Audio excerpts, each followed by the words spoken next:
আসসালামু আলাইকুম। পাকিস্তান তুরস্ক আজারবাইজান বন্ধুত্বে চিন্তিত মোদী সরকার। পাকিস্তান সীমান্ত অঞ্চলে মহড়া শুরু ভারতের। ইসরায়েলের সাবেক প্রধানমন্ত্রী এহুদ ওলমার্ট বলেছেন, গাজায় যুদ্ধাপরাধ পরিচালনা করছে নেতানিয়াহু সরকার। ইউক্রেন রাশিয়া যুদ্ধবিরতি নিয়ে অচলাবস্থা। জার্মানিতে হামলার হুমকি রাশিয়ার। বিরিভিউজ ইনফোটেইনমেন্টে স্বাগত জানাচ্ছি আমি তাসনিম হোসাইন। আজ জানাবো প্রতিরক্ষা সংক্রান্ত গুরুত্বপূর্ণ কিছু খবর। তুরস্ক পাকিস্তান আজারবাইজান নতুন বন্ধুত্ব বিষয়ে গভীরভাবে উদ্বিগ্ন ভারত। বুধবার আজারবাইজানের স্বাধীনতা দিবস উপলক্ষে লাচিনে মিলিত হন তুরস্কের প্রেসিডেন্ট রিসেপ তাইপ এরদোয়ান, পাকিস্তানের প্রধানমন্ত্রী শাহবাজ শরীফ এবং আজারবাইজানের প্রেসিডেন্ট ইলহাম আলিয়েভ।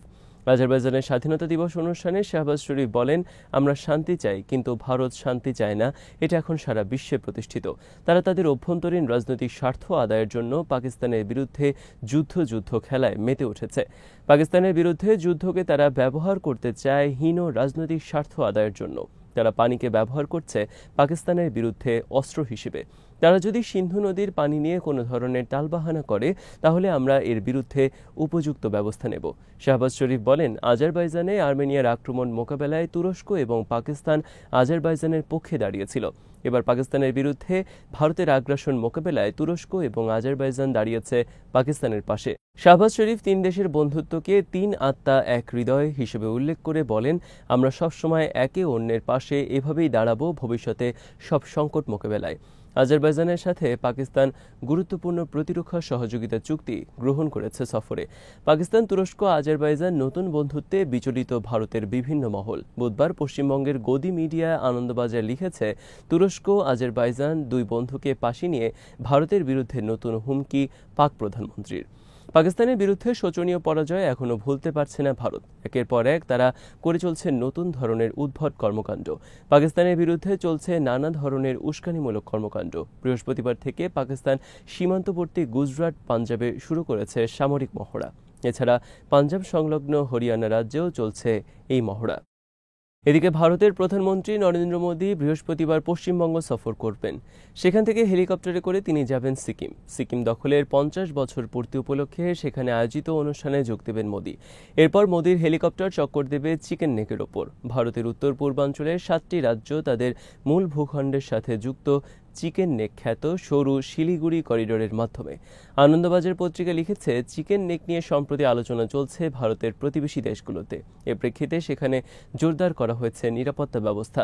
চিকেন নেকের নিরাপত্তা জোরদারের লক্ষ্যে প্রতিবেশীদের সতর্ক করার জন্য মোদী চিকেন নেকের ওপর হেলিকপ্টারের মাধ্যমে পরিদর্শন করবেন। আনন্দবাজার লিখেছে, অপারেশন সিন্দুরের সাফল্য কাহিনী শোনাবেন মোদী পশ্চিমবঙ্গের মানুষদের। নরেন্দ্র মোদী থেকে শুরু করে ভারতের গণমাধ্যম এখনও দাবি করছে পাকিস্তানের বিরুদ্ধে তারা জয়লাভ করেছে। কেবল তাই নয়, বিভিন্ন অঞ্চলে অনুষ্ঠান আয়োজন করে প্রচার করা হচ্ছে তাদের অপারেশন সিন্দুর বিষয়ে মিথ্যা সাফল্য। পাকিস্তানের তথ্যমন্ত্রী আতাউল্লাহ তারার বুধবার আজারবাইজানে বলেছেন, ভারত একটি মিথ্যাবাদী দেশ। মিথ্যা প্রচারে তারা খুব দক্ষ। কিন্তু গোটা বিশ্ব জেনে গেছে 10ই মে যুদ্ধে ভারত শোচনীয়ভাবে পরাজিত হয়েছে পাকিস্তানের কাছে। কিন্তু তারা এতটাই অন্ধ যে তাদের মিথ্যা দিয়ে গোটা বিশ্ব হাসাহাসি করছে, সেটা বোঝার ক্ষমতাও তারা হারিয়ে ফেলেছে। যুদ্ধে পরাজিত ভারত এখন মিথ্যা প্রচারণা চালিয়ে নিজেদেরকে আরেক দফা হাসির পাত্রে পরিণত করেছে। এদিকে সামাজিক যোগাযোগ মাধ্যমে খবর ছড়িয়ে পড়েছে, ভারত যদি সিন্ধু নদীর পানি আটকে দেয়, তাহলে চীনকে দিয়ে ভারতের উজানে বিভিন্ন নদীতে বাঁধ দেওয়ার ব্যবস্থা করবে পাকিস্তান। ব্রহ্মপুত্র, সিন্ধু, সুতলেজ সহ অনেক গুরুত্বপূর্ণ নদী চীন থেকে ভারতে প্রবেশ করছে। চীন এসব নদীকে ভারতের বিরুদ্ধে অস্ত্র হিসেবে ব্যবহার করতে পারে। ইতিমধ্যে চীন তাদের অংশে অনেক ড্যাম নির্মাণ করেছে, যা নিয়ে বর্তমানে বিপাকে রয়েছে ভারত। ভারতের অভিযোগ, আন্তর্জাতিক আইন লঙ্ঘন করে এবং তাদের অনুমতি ছাড়া চীন বিভিন্ন আন্তর্জাতিক নদীর পানি নিয়ন্ত্রণ করছে। ইসরায়েলের সাবেক প্রধানমন্ত্রী এহুদ ওলমার্ট বলেছেন, নেতানিয়াহু সরকার গাজায় যুদ্ধ অপরাধ করছে। তারা গাজায় যা করছে তা অত্যন্ত নিষ্ঠুর, বর্বর এবং অমানবিক। ওলমার্ট বলেছেন, ইসরায়েলের বিরুদ্ধে গাজায় যুদ্ধ অপরাধ পরিচালনা সহ যেসব অভিযোগ আন্তর্জাতিক মহল থেকে তোলা হচ্ছে, তার বিরুদ্ধে আমি আর ইসরায়েলের পক্ষে কথা বলবো না। গাজায় ইসরায়েলের যুদ্ধ 1 বছর আগেই শেষ হওয়া উচিত ছিল। এহুদ ওলমার্ট 2006 থেকে 2009 সাল পর্যন্ত ইসরায়েলের প্রধানমন্ত্রী ছিলেন। মঙ্গলবার ইসরায়েলের হারেটস পত্রিকায় এক এক উপসম্পাদকীয়তে গাজায় নেতানিয়াহু সরকারের বিরুদ্ধে যুদ্ধ অপরাধ পরিচালনার অভিযোগ আনেন তিনি। এরপর বুধবার CNN 16 মিনিটের একটি সাক্ষাৎকার প্রচার করে ওলমার্টের। সেখানে ওলমার্ট সিএনএনকে গাজা বিষয়ে প্রশ্ন করেন, এটা যদি যুদ্ধ অপরাধ না হয়ে থাকে তাহলে এটা কি? ওলমার্ট নেতানিয়াহু সরকারের তীব্র সমালোচনা করেন গাজায় নির্বিচারে হত্যা আর ধ্বংসযজ্ঞের জন্য। এদিকে গাজায় শুরু হওয়া যুক্তরাষ্ট্রের ত্রাণ কার্যক্রম পরিচালনার বিরুদ্ধে তীব্র ধিক্কার জানিয়েছেন বিশ্বের অনেকে। তাদের মতে ওয়াশিংটন ইসরায়েলকে গাজায় গণহত্যা পরিচালনার অবাধ লাইসেন্স দিয়ে রেখেছে। তারা ইসরায়েলকে অস্ত্র দিচ্ছে গাজায় গণহত্যা পরিচালনার এবং ধ্বংসের জন্য। আবার একই সাথে এখন লোক দেখানো ত্রাণ পরিচালনা শুরু করেছে।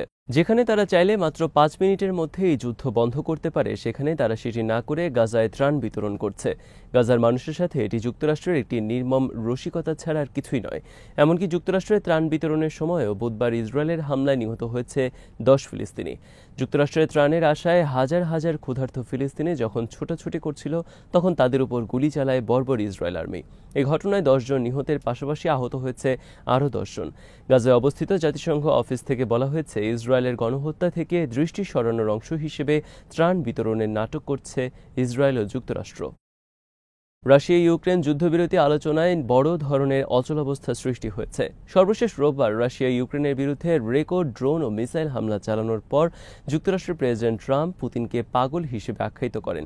এর জবাবে ক্রেমলিনের পক্ষ থেকে আবেগপ্রবণ হিসেবে আখ্যায়িত করে বলা হয়েছে, তিনি যুদ্ধের প্রকৃত অবস্থা সম্পর্কে অবহিত নন। যুদ্ধের প্রকৃত চিত্র আড়াল করে তাকে ভুল তথ্য দেওয়া হচ্ছে। ইউক্রেন অনবরত রাশিয়ার বিরুদ্ধে আক্রমণ পরিচালনা করে যাচ্ছে পশ্চিমা সহায়তায়, কিন্তু রাশিয়া এর বিরুদ্ধে পাল্টা আক্রমণ করলে ওয়াশিংটন তাকে নেতিবাচক হিসেবে দেখছে। সর্বশেষ বৃহস্পতিবার ইউক্রেন ড্রোন হামলা চালিয়েছে মস্কোয়। ক্রেমলিনের পক্ষ থেকে বলা হয়েছে, ইউক্রেনের প্রেসিডেন্ট ভলোদিমির জেলেনস্কি যুদ্ধ বন্ধ করতে চায় না। সে প্রকাশ্যে দেখায় যুদ্ধ বন্ধ করতে সে আন্তরিক, কিন্তু বাস্তবে সে যুদ্ধ যাতে বন্ধ না হয় সেজন্য নানা ধরনের ষড়যন্ত্র করে চলছে। যুদ্ধবিরতি আলোচনা নিয়ে অচলাবস্থার মধ্যে বুধবার যুক্তরাষ্ট্রের পররাষ্ট্রমন্ত্রী মার্কো রুবিও টেলিফোনে কথা বলেছেন রাশিয়ার পররাষ্ট্রমন্ত্রী সের্গেই ল্যাভরভের সাথে। সের্গেই ল্যাভরভ বলেছেন, আগামী 2রা জুন রাশিয়া ইউক্রেন কূটনৈতিক পর্যায়ে দ্বিতীয় দফা আলোচনা অনুষ্ঠিত হবে। এদিকে জার্মান ইউক্রেনকে দীর্ঘ পাল্লার টরাস মিসাইল দেওয়ার ঘোষণা দিয়েছে। এর জবাবে রাশিয়ার পক্ষ থেকে বলা হয়েছে, জার্মানির টরাস মিসাইল নির্মাণ কারখানায় হামলা চালানো হবে, কারণ ইউক্রেনের পক্ষে টরাস মিসাইল পরিচালনা সম্ভব নয়। টরাস মিসাইল রাশিয়ার বিরুদ্ধে পরিচালনা করতে হলে ইউক্রেনে জার্মানি সেনা পাঠাতে হবে। ইউক্রেন যদি জার্মান সেনা সহায়তায় রাশিয়ায় হামলা চালায়, তাহলে রাশিয়া সেটাকে সরাসরি জার্মানির হামলা হিসেবে আখ্যায়িত করবে, আর রাশিয়া এর জবাবে হামলা করবে জার্মানিতেও। রাশিয়ার ন্যাশনাল ডিফেন্সের এডিটর ইন চিফ ও সামরিক বিশ্লেষক বুধবার বলেন, অতীতে 2টি বিশ্বযুদ্ধের সূচনাকারী ছিল জার্মানি। এবার তারা 3য় বিশ্বযুদ্ধের উস্কানি দিচ্ছে। ইউক্রেনকে দীর্ঘপাল্লার মিসাইল দেওয়ার কারণে রাশিয়ার উচিত তাদেরকে কঠোরভাবে জবাব দেয়া। আজ এখানেই শেষ করছি। সমরাস্ত্র, প্রতিরক্ষা ও কূটনীতির নানা তথ্য জানতে চোখ রাখুন বিডিভিউজ ইনফোটেনমেন্টে। চ্যানেলটি ভালো লাগলে সাবস্ক্রাইব করুন, সংযুক্ত থাকুন আমাদের ফেসবুক পেজে। আল্লাহ হাফেজ।